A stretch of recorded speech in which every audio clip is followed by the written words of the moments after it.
you love, we welcome you. Whoever you are, we welcome you. Wherever you come from, we welcome you. Whoever you love, we welcome you. Whoever you love, we welcome you.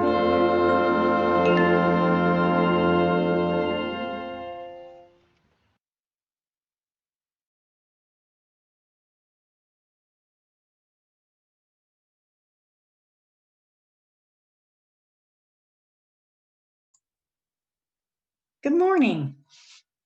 Welcome to the Unitarian Universalist Church of Kent. I'm Kathy Kearns, a member of this congregation and today's service leader. I'm joined by Worship Associate Randy Bish. Thank you for joining us this morning as we gather virtually, a spiritual community that seeks to be diverse and inclusive as we inspire love, work for justice, and grow together in community. We extend a special welcome to our visitors. Thank you for joining us. If you'd like to know more about our church and be known to us, there will be a contact link in the chat box at the end of the service. Everyone is welcome to use this link to be in contact with our staff and leadership about concerns or needs you may have. I want to say thank you to our team leading worship remotely, including those who won't be on camera.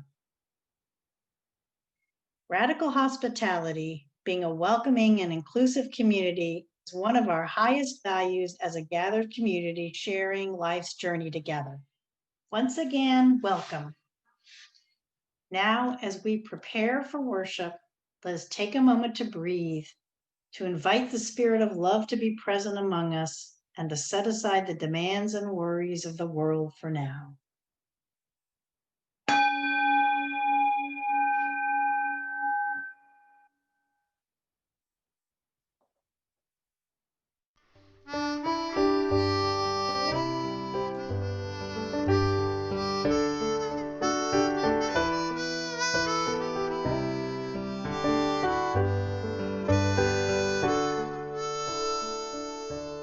Ours is a simple faith. Life is a short embrace. Heaven is in this place every day. Hope is the ground we till. Make each day what you will. Thankful for dreams fulfilled every day. Heart for fear, no judgment day drawing near. Trust that inner voice you hear every day. Life's not a goal or a race. It's about heart and faith and living a life of grace every day. Trust is an open hand, making an honest stand, rooted here in this land every day. Living the mystery, seeking the harmony here between you and me every day. Ours is a simple faith. Life is a short embrace. Heaven is in this place every day. Hope is the ground we till. Make each day what you will. Thankful for dreams fulfilled every day.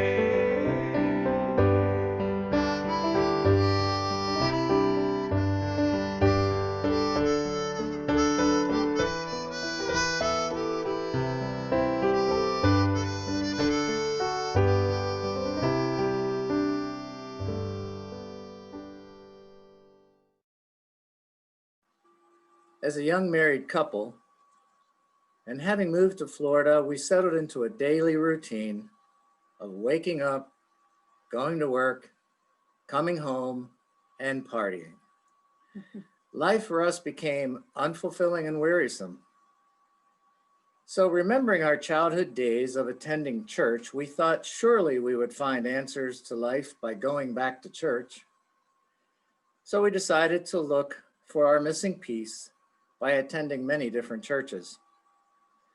However, we were sadly disheartened after several Sundays of being ignored and feeling invisible at every church. Our goal of finding more to life went unmet, and we returned to the aforementioned lifestyle.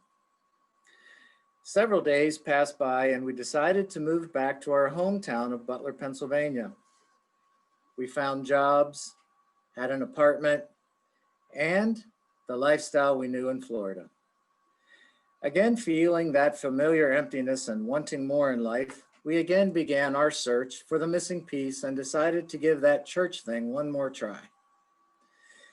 While reading the local newspaper one evening, I came across an advertisement for a church that sounded like a place I'd like to visit. When we walked through the door that Sunday, we were stunned by the hearty greetings, smiles, and warm welcome. We were singled out by one older woman who made a beeline straight for us, and I just knew she was going to say something derogatory. She walked right up to me, looked me in the eye, stuck out her hand and said, "Hi, I'm Dolores Gummel, and you two are going to sit with me today." She was a tiny woman, but she was a giant in friendliness and acceptance. As we sat with her, she engaged us in conversation with genuine concern and interest. And we participated with genuine interest in the service as it proceeded. It felt good. Perhaps we found something here. When the service ended, we stood to leave, but Mrs. Gummel grabbed my arm and said, "Oh no, you two are coming home with me for lunch." So we sat at her table that afternoon eating cold cut sandwiches and soup, feeling sincere love and acceptance. We decided to attend again the following Sunday to find out, are these people for real? Or was this just an aberration? Well, we were again greeted warmly, and Mrs. Gummel escorted us to her pew to sit with her. As we sat down, she handed each of us a box that contained brand new leather-bound Bibles. To make a long story short, this was the first step on the path of my long spiritual adventure and entering the pastoral ministry. Authenticity, caring, acceptance. These simple acts can go a long way in transforming a life. And now we will light our chalice. The chalice is a symbol of peace in Unitarian Universalist faith. And I invite you, if you have a home chalice, to light that your own chalice now.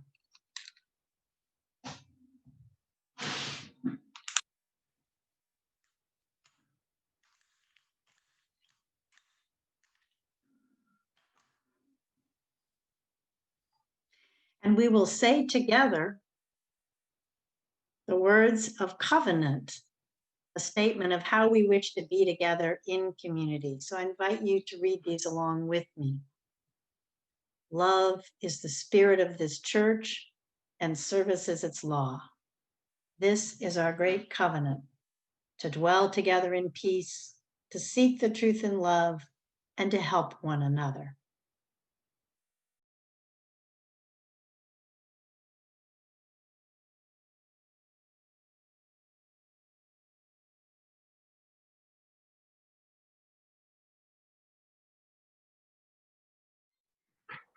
So now is the moment in our service when we want to take time to have joys and concerns, to share with each other as part of our sense of community, the passages, the good things, the sorrows that we're experiencing in our lives.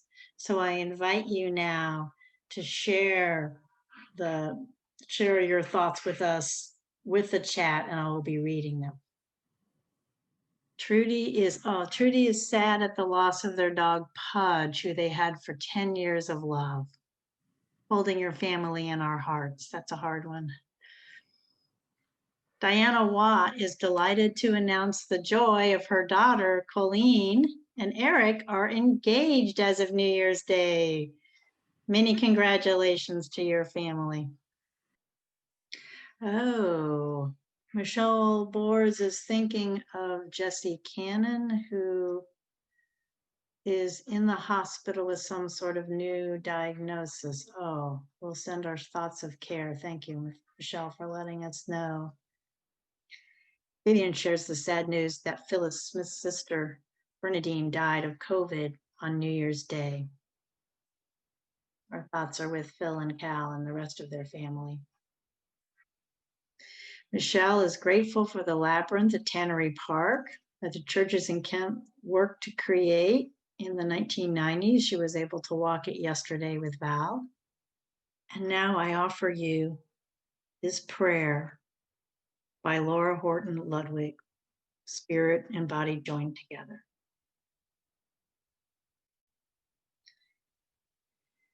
Take a moment to breathe into the silence. Our breath is always with us. We can always come back to the breath, our anchor, our grounding, our freedom. Spirit of life and love, we are here not just minds and hearts, but bodies too. We human beings, spirit and body joined together. On this day, we send out a prayer or a wish that every person, every being may be safe and well in body and in spirit. May every person be well, and may we treat every person with respect and kindness and love. On this day, when we consider the connections between our bodies and our spirits, we lift up our hope and aspiration that all people will live in freedom to give and guard their bodies as seems best to them, and to exercise their own powers of moral discernment around their fertility and creative potential. May we remember that it is especially challenging for those who are living in poverty to exercise these rights, and may our society support them in every way possible. We say a special prayer for all those who have experienced violence or abuse or any other form of damage to their being, which is so precious. May they know safety and healing. For all of us, may our physical being be a source of delight and well-being as we live in this world. May every being be safe and well in body and in spirit.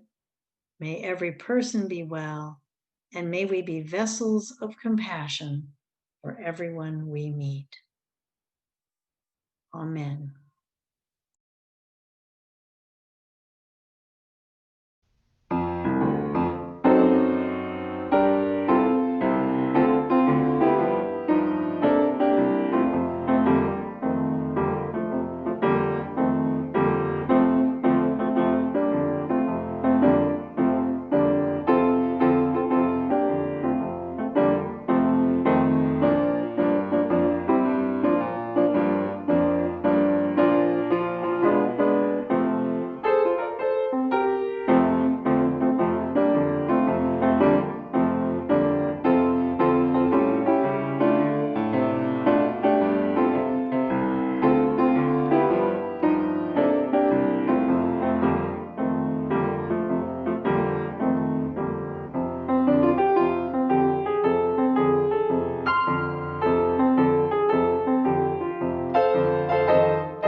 Our first reading is titled Love What You Love by Reverend Erica A. Hewitt.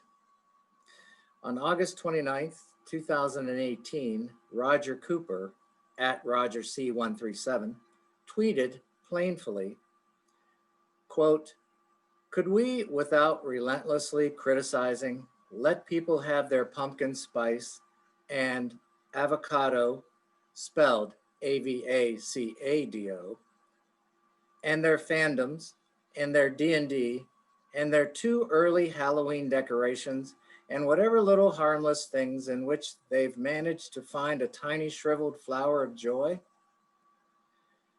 To date, more than 332,400 people have liked this tweet. I did. I'm in favor of allowing people their tiny shriveled flower of joy, what I imagine as small hearth fires that we each build to keep our spirits warm in a cold world. Surprise, it didn't take long for the Twitterverse to pile on Mr. Cooper for spelling avocado wrong. He patiently thanked his critics for, quote, helping me to know that I've made a mistake, declining to point out the irony in his suffering the very type of relentless criticism whose moratorium he'd been pleading for.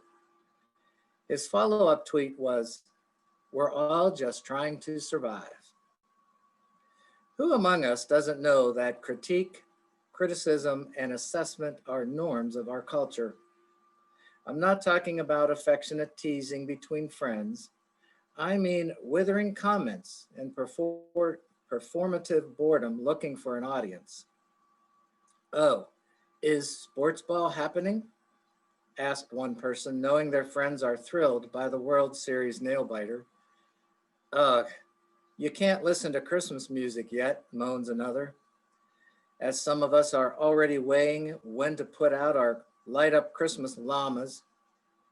Yes, you heard that correctly. I have two. Their names are Biff and Nestor.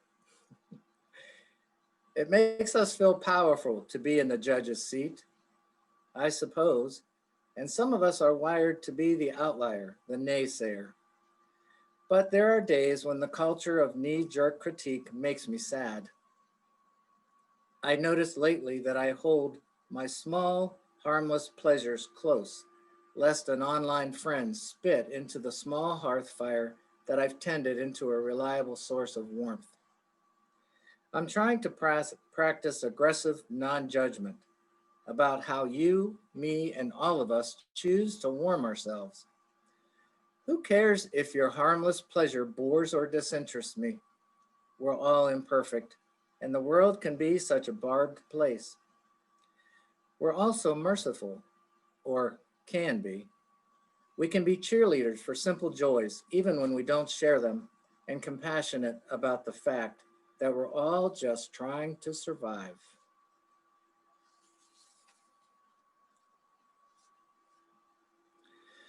Our second reading, Non-Harming Ahimsa by John Kabat-Zinn. A friend came back after several years in Nepal and India in 1973 and said of himself, "If I can't do anything useful, at least I would like to do as little harm as possible." I guess you can bring back all sorts of communicable things from distant parts if you're not careful. I was infected with the idea of ahimsa right then and there in my living room, and I have never forgotten the moment it happened. I had heard it before. The attitude of non-harming lies at the heart of yoga practice and of the Hippocratic Oath. It was the underlying principle of Gandhi's revolution and of his personal meditation practice. But there was something about the sincerity with which my friend made his comment, coupled with the incongruity of the person I thought I knew saying it, that impressed me. It struck me as a good way to relate to the world and to oneself. Why not try to live so as to cause as little damage and suffering as possible? If we lived that way, we wouldn't have the insane levels of violence that dominate our lives and our thinking today. And we would be more generous toward ourselves as well, on the meditation cushion and off of it. Like any other view, non-harming may be a terrific principle, but it's the living of it that counts. You can start practicing ahimsa's gentleness on yourself and in your lives with others at any moment.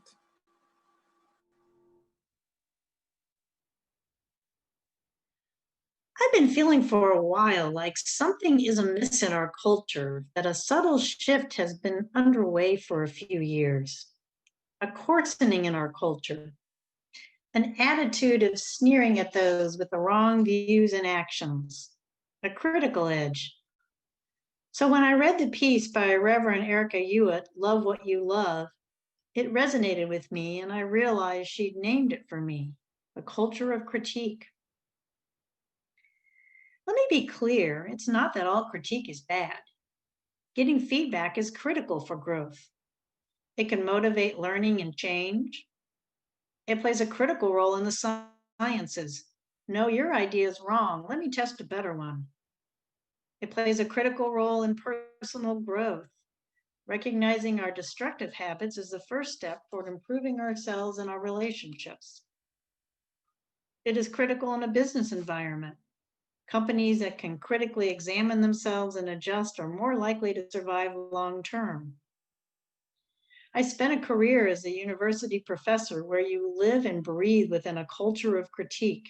Students critique your teaching, colleagues critique your research, and of course, you in turn critique others.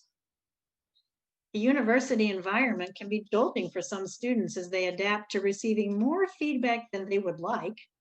But hopefully, by the end of their college career, most recognize the value of critique in the pursuit of excellence.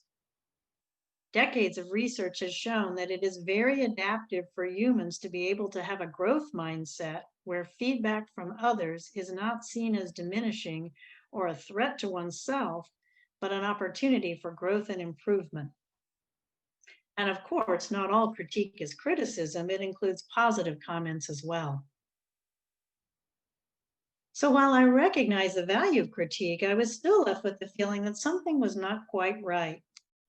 As Reverend Hewitt points out, critique is everywhere, and the most minor behaviors have become cause for comment. We can inadvertently step on someone else's tiny shriveled flower of joy or experience someone stepping on one of ours. When this happens to us, we may feel a moment of sting, and we may even feel inhibited about expressing some of our preferences if we feel judged for our choices. I realize not everyone might appreciate my small joys. I like to watch children's animated movies. As an adult, I rediscovered the joy of watching football games. I enjoy visiting thrift stores to look for that new fun find. And eating dark chocolate would definitely be on my list of small joys. Take a moment to reflect on one of your small joys.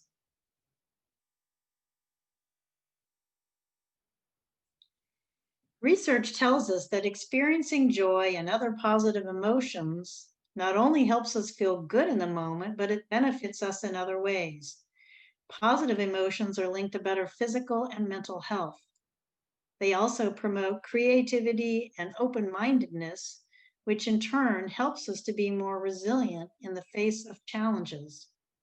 We can all use those small moments of joy now. As Henry Nguyen says, joy does not simply happen to us. We have to choose joy and keep choosing it every day. Preparing this sermon has given me an opportunity to reflect on myself, to ask, are there times when I've responded negatively to someone else's small joy, made a judgment about their behavior? For example, I try to live a low consumption lifestyle, and it is easy for me to question someone else's purchase decisions, to wonder whether they are really necessary. But what an ugly judgment that is. If something brings them joy, then purchasing that item is the right action for them. We can all use encouragement from others to seek out those everyday joys in our lives and to express ourselves fully. Allowing people their sports ball, their early Christmas decorations, and lima beans seems like a good place to start. For most of you listening, this might seem like a rather easy request.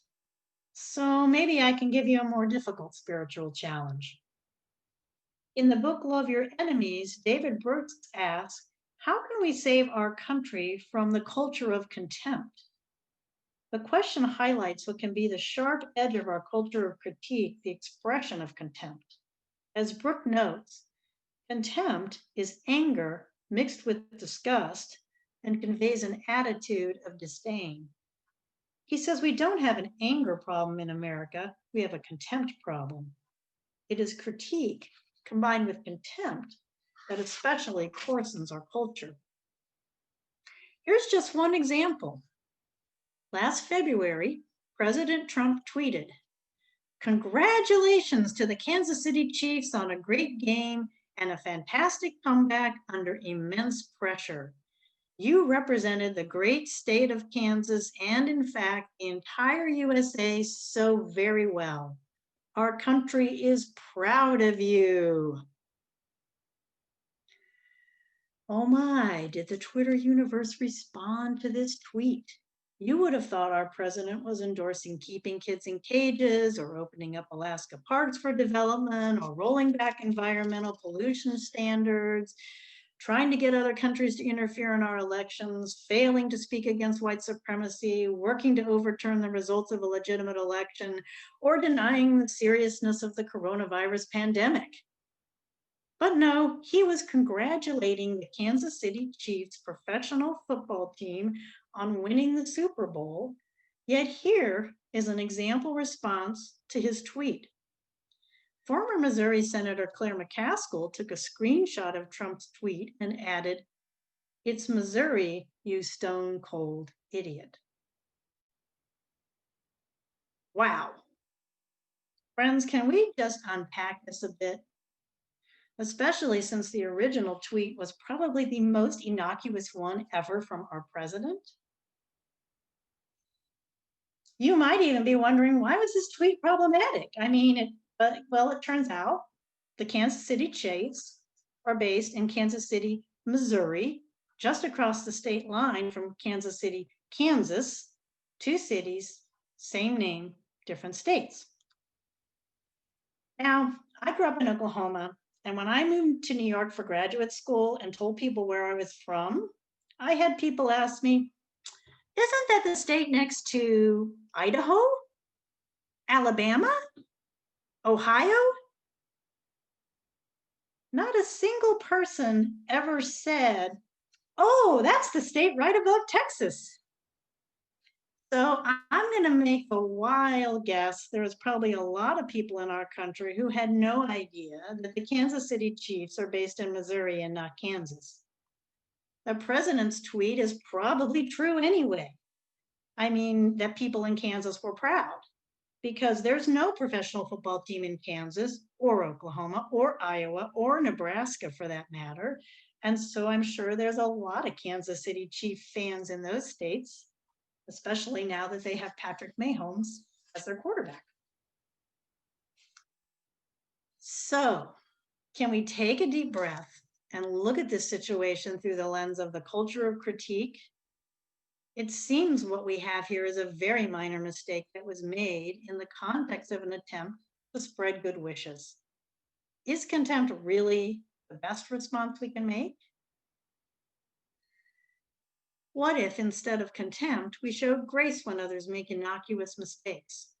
The Reverend Jeannie Niwahar suggests that grace is a gift unsought and perhaps undeserved. She writes, "Aren't you lucky we're likely to say to children when something fortuitous or bountiful happens to them?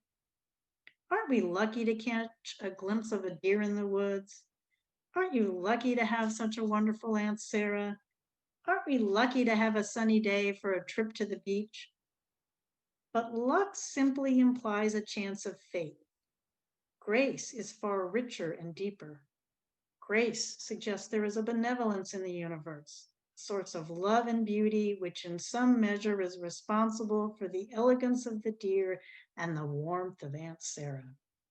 It opens us to the sense of the divine in our lives.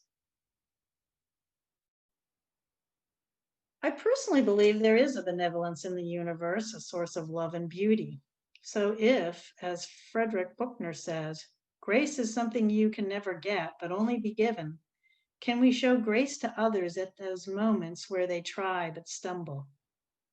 What if we showed humility and love and extended grace at that moment? We have more power than we may recognize to influence those around us. Giving people the gift to try and to express who they are meant to be in the world without having to worry about receiving criticism is a gift we can give any time of the year. Offering grace is not just for the benefit of others, it is also for ourselves, as opportunities to extend grace allow us to show respect for the inherent worth and dignity of others in our everyday interactions, to be peacemakers, to practice ahisma, non-harming. It can help us spread more love in the world. While it can sometimes take great effort to show grace, we can practice grace to live our aspiration to spread love and peace in our world. As we move into the new year, it's a time to consider what intentions or tendencies we might want to foster in ourselves. We're all weary from months of a pandemic and a challenging election year. Might we create an intention for 2021 to create a world with a softer edge, one where people can feel free to express themselves and to find joy? If there is an intention you have for 2021, I encourage you to write it down and post it where you will see it often as a reminder.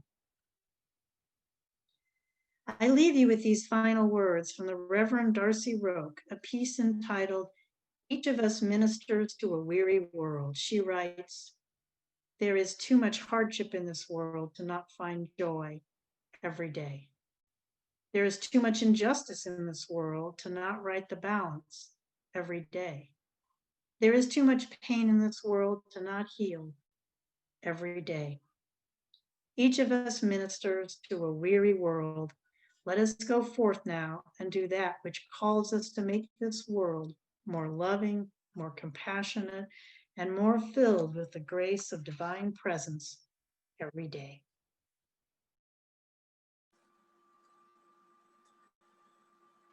Unfortunately, we have no ushers to be able to walk down the aisle with baskets to hand you to give, but you will see a way that you can give that will be shown on the screen.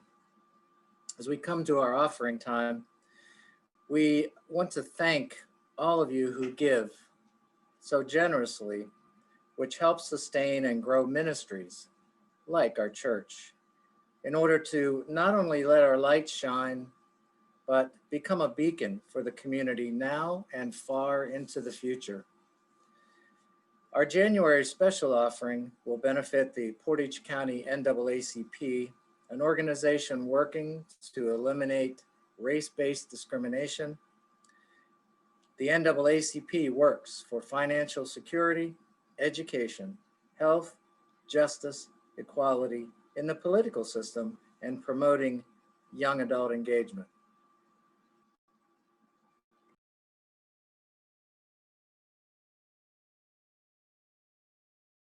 One new heart, I will make an offering, a brand new start in a season of turning inward toward the soul and the softening of one new heart in a season of atoning.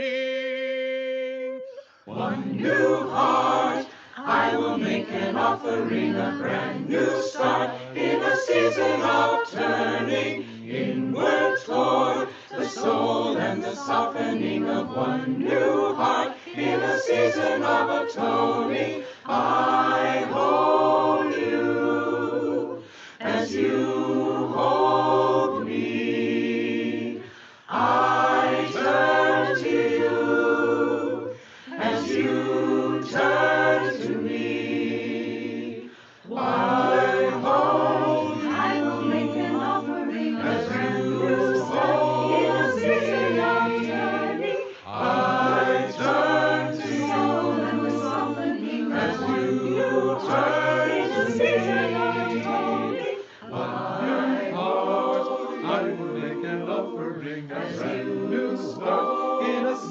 season of turning, I turn the soul and the softening as one new heart. In the season of atoning, one new heart. I will make an offering, a brand new start. In a season of turning, inward toward the soul and the softening of one new heart. In a season of atoning, I hold you as you hold me. I turn to you as you turn to me. One new heart, I will make an offering, a brand new start in a season of turning.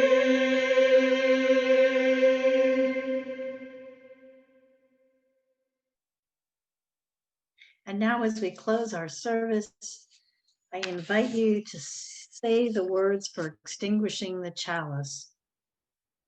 We extinguish this flame, but not the light of truth, the warmth of community, or the fire of commitment. May we carry these in our hearts and minds until we are together again.